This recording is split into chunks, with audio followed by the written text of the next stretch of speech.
Hello friends, welcome to my channel. कैसे हैं आप सब? आई होप आप सब स्वस्थ और मस्त होंगे और अपने एग्जाम की तैयारी बेहतर तरीके से कर रहे होंगे।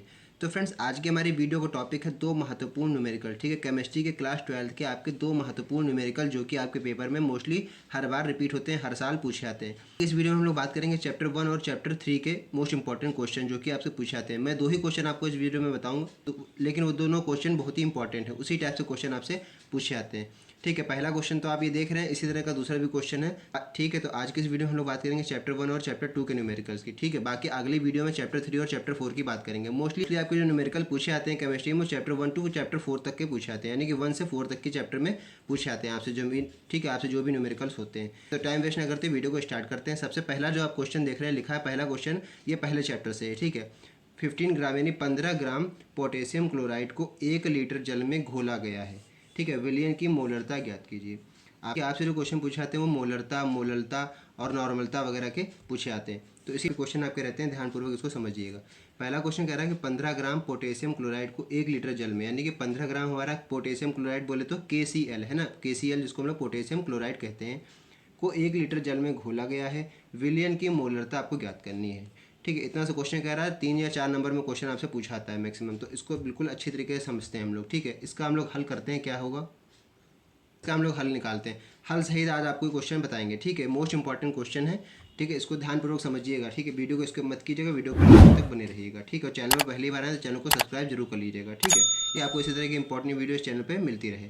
तो सबसे पहले कह रहा है कि विलयन की हमको मोलरता ज्ञात करनी है। तो ध्यान रखिएगा, मोलरता ज्ञात करने के लिए सबसे पहले हमको क्या निकालना है, KCl का भार यानी पोटेशियम क्लोराइड का भार निकालना है। उसके बाद हमको अणु भार निकालना है। तो कैसे निकालेंगे? सबसे पहले हम यहाँ लिखेंगे KCl का भार। KCl मैंने लिखा है इसके फॉर्मूले में ना, पोटेशियम क्लोराइड ना लिख के मैं KCl लिख रहा हूँ। ठीक है, क्योंकि इसी का शॉर्ट फॉर्म है, इसी का पूरा नाम है KCl यानी कि पोटेशियम क्लोराइड। ठीक है, तो पोटेशियम क्लोराइड का मैंने लिखा है यहाँ पर भार, KCl का भार। ठीक है, यहाँ पर हो गया KCl का भार। का भार कितना दिया हुआ है, जैसा कि आप जो, ठीक है, जैसा कि आपको जो जो क्वेश्चन पहले दिया रहता है आपको वो सब नोट कर लेना है। तो KCl का भार हमको दिया है 15 ग्राम, तो हम यहाँ लिखेंगे 15 ग्राम। ठीक है, 15 ग्राम आप इस तरह भी लिख सकते हैं। KCl का जो भार है वो 15 ग्राम है। अब हमको निकालना है KCl का अणु भार। अगर मोलरता निकालनी तो मोलरता के फॉर्मूले में क्या कहता है, हम लोग को यहाँ चाहिए KCl का भार, तो हमको दिया है क्वेश्चन में KCl का अणु भार। KCl का अणु भार हमको खुद निकालना पड़ता है। ठीक है, जो भी तत्व दिया हुआ उसका अणु भार हमको खुद निकालना रहता है। तो KCl में देखिए दो चीज़ है हमारी, पोटेशियम है, क्लोराइड अलग है। तो KCl, तो K का आप जानते हैं, यानी कि पोटेशियम का जो हमारा अणु भार होता है कितना होता है, 39 होता है, ये तो आप जानते ही हैं। क्लोरीन का कितना होता है, वैसे तो होता है परमाणु क्रमांक 17 होता है, लेकिन अणु भार उसका कितना होता है, 35.5, ये होता है उसका अणु भार।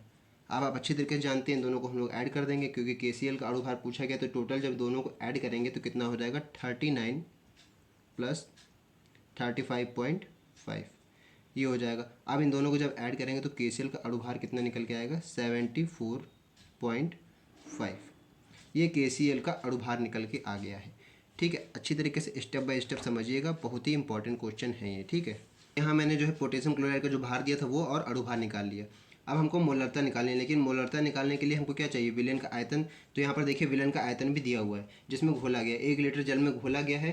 तो हम यहाँ लिखेंगे विलयन का आयतन। ठीक है, ये हमको गिवन है, क्वेश्चन में ही हमको दिया हुआ है। तो यहाँ हम लोग लिख देंगे विलयन का आयतन। ठीक, तो विलयन का आयतन कितना दिया हुआ, 1 लीटर, तो हमने लिख दिया यहाँ 1 लीटर, ये विलयन का आयतन दिया हुआ है हमको।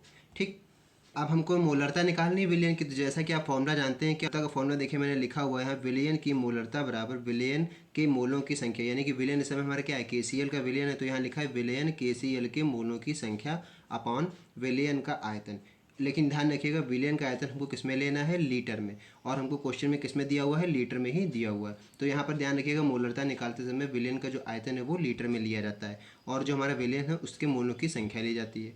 तो ध्यान दीजिए, अभी हमने केवल यहाँ पर भार निकाला है और अणु भार निकाला है, और विलयन का आयतन हमको क्वेश्चन में गिवन था। तो हमको यानी कि विलयन का आयतन तो मिल गया, लेकिन विलयन के मोलों की संख्या अभी हमने नहीं निकाली। तो हमको विलयन के मोलों की संख्या चाहिए, ये क्या, तो विलयन की मोलरता निकालने के लिए हमको विलयन की मोलों की संख्या चाहिए सबसे पहले।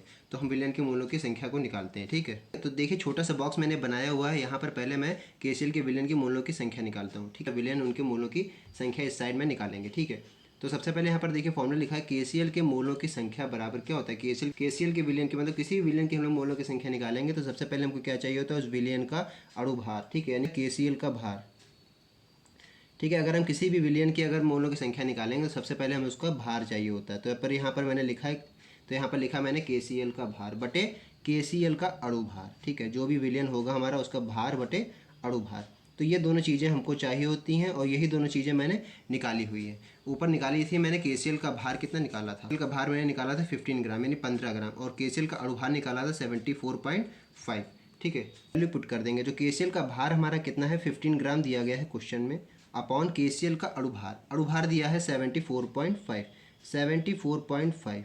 अब ध्यान दीजिए यहाँ से अगर पॉइंट हटा दें ऊपर एक जीरो लगा दें, ऊपर हो गया 150/755। ठीक है, अब इसको जब हम लोग सॉल्व करेंगे, ठीक है, इसको जब हम लोग सॉल्व करेंगे तो आंसर आएगा 0.20। ठीक है, सॉल्व करके इसको आप देख लीजिएगा 0.20 ये आएगा हमारा। ठीक है, तो ये कितना आ गया, KCl के मोलों की संख्या आ गई 0.20। अब इसी वैल्यू को हम लोग रख देते हैं अपने फॉर्मूले में। ठीक, इसी वैल्यू को हम लोग अपने फॉर्मूले में रख देंगे। विलियन की मोलरता को हम लोग m से दिखा सकते हैं, तो आप जानते हैं। तो m बराबर हमने यहाँ दिखा दिया विलियन KCl के मोलों की संख्या। तो मोलों की संख्या तो निकालिए, मोलों की संख्या क्या है 0.20। तो हम यहाँ लिख देंगे 0.20 अपॉन में विलियन का आयतन हमको चाहिए, किस में चाहिए, लीटर में चाहिए। लीटर में हमारे पास है तो अपॉन 1 हो गया। बड़े आराम से करिए क्वेश्चन को, बहुत ही स्कोरिंग मार्क्स के क्वेश्चन होते हैं। ठीक है, इसमें आपके जो पेपर में नंबर होते हैं वो यही क्वेश्चन ही आपको नंबर ज़्यादा बढ़वाते हैं। ठीक है, तो बहुत से लोग इसको छोड़ देते हैं, लेकिन अगर ध्यान दीजिएगा तो आराम से आप कर ले जाएंगे। मोलरता यानी m बराबर 0.2 अपॉन में 1 रहता है, कोई मतलब रहता नहीं है। ठीक है, उसको हम लोग नहीं मानते हैं। ठीक है, अपॉन में जो 1 रहता है उसको हम लोग नगण्य मानते हैं। तो 1 नीचे नगण्य है तो 0.20 यही हमारा क्या हो गया, तो यही क्या हो गया, हमारा आंसर हो गया। लेकिन ध्यान रखिएगा अभी भी आपका आंसर अधूरा है जब तक आप यूनिट नहीं लगाएंगे। यूनिट इसकी होगी मोल पर लीटर। ठीक है, इसकी यूनिट होगी मोल पर लीटर। ठीक है, ये इसका आपका पूरा आंसर हो गया 0.20, ये आपका आंसर निकल के आया। अब आप लिख सकते हैं उत्तर। ठीक है, यानी कि आंसर। ठीक है, तो आई होप आपको पहला क्वेश्चन अच्छी तरीके से समझ में आ गया होगा। अब हम लोग बढ़ते हैं अपने दूसरे क्वेश्चन की तरफ। दूसरा क्वेश्चन भी देख लेते हैं कौन सा है। ठीक है, ठीक है, दूसरा क्वेश्चन है फ्रेंड्स हमारे पास, ये देखिए लिखा हुआ, ये आपके चैप्टर 2 से है क्वेश्चन। ठीक है, 14.625 ग्राम NaCl की सोडियम क्लोराइड को 250 ग्राम जल में विलय किया गया। कितने जल में, कितने ग्राम जल में, 250 ग्राम जल में। यानी कि हमारा क्या दिया हुआ, आयतन, भार दिया हुआ है किसका, विलायक का। विलायक यानी कि जल में घोला जा रहा है ना, विलयन तो ये है NaCl, लेकिन विलायक यानी कि जिसमें घोला जा रहा है उसको हम लोग विलायक कहते हैं। ठीक है, जल में विलय किया गया। प्राप्त विलयन की मोललता की गणना कीजिए। ध्यान दीजिए, इससे पहले वाले क्वेश्चन में आपने मोलरता निकाली थी, यहाँ पर आपको निकालनी है मोललता। ठीक है, प्राप्त विलयन की मोललता की गणना कीजिए। आपसे इसी तरह से क्वेश्चन पूछा था, जैसा कि मैंने आपको पहले बताया था। नॉर्मलता हो गई, मोलरता हो गई, मोललता हो गई, फॉर्मलता हो गई, आपसे इसी तरह से क्वेश्चन पूछा जाता है। तो इसके लिए आपको सबसे पहले भार, अणुभार, ये सब निकालना आना चाहिए। ठीक है, वीडियो अच्छा लगा तो वीडियो को लाइक जरूर कीजिएगा, इसको अपने फ्रेंड सर्कल में भी साथ साथ शेयर कीजिएगा ताकि आपके फ्रेंड्स की भी हेल्प हो सके। करते हैं जैसे पिछला क्वेश्चन अभी किया था। सबसे पहले हमको भार दिया, और जो जो क्वेश्चन में आपको दिया रहता है सबसे पहले आप उसको जरूर लिख लीजिएगा। इससे आपको क्वेश्चन लगाने में आसानी रहती है और आपको पता चल जाता है कि आपको कौन सा फॉर्मूला लगाना है। तो सबसे पहले आप लिखेंगे विलय का भार, जो भी आपको दिया गया है उसका भार आप लिखेंगे। विलय का भार कितना दिया है वो आप लिखेंगे 14.625 ग्राम। ठीक है, इस तरह से आप भी लिख सकते हैं, इस तरह से भी आप लिख सकते हैं। ये विलय का भार हो गया। अब आपको दिया गया विलायक का भार, तो वो भी आप यहाँ पर नोट कर सकते हैं, विलायक का भार। ठीक है, विलायक का भार आपको दिया है, विलय का भार और विलायक का भार। मोललता निकालनी होती है तो आपको ये दोनों चीज़ें जरूर दी होंगी। ठीक है, विलायक का भार और विलय का भार। तो विलायक का भार कितना है, जिसमें जल में घोला जा रहा है, तो कितना है वो 250 ग्राम, यानी कि 250 ग्राम। ये आपने दोनों चीज़ें नोट कर ली। तो हमारा विलयन की मोललता का सूत्र देखिए लिखा हुआ है नीचे। विलयन की मोललता निकालनी तो उसका फॉर्मूला है विलयन की मोललता बराबर विलय के मोलों की संख्या, जो भी हमारा विलय हो रहा है उसके मोलों की संख्या, जैसा कि पिछले क्वेश्चन में भी हम लोगों ने निकाली थी। विलायक का भार किस में चाहिए, केजी में चाहिए, ध्यान रखिए किलोग्राम में चाहिए, और हमको भार किस में दिया हुआ है, ग्राम में दिया हुआ है। हमको चाहिए किस में, किलोग्राम में चाहिए। तो सबसे पहले हम लोग इसी को पहले किलोग्राम में चेंज कर लेते हैं। तो किलोग्राम में जब चेंज करेंगे तो आप जानते हैं, अगर हम 250 ग्राम को नीचे अपॉन 1000 से यानी कि 1 किलोग्राम से डिवाइड कर देंगे तो हमारा भार जो है वो केजी में आ जाएगा। इसको जब काटेंगे तो 1/4 आएगा, 1/4। इसको हम लोग क्या लिख सकते हैं, 1/4 को लिखते हैं हम लोग 0.25 किलोग्राम।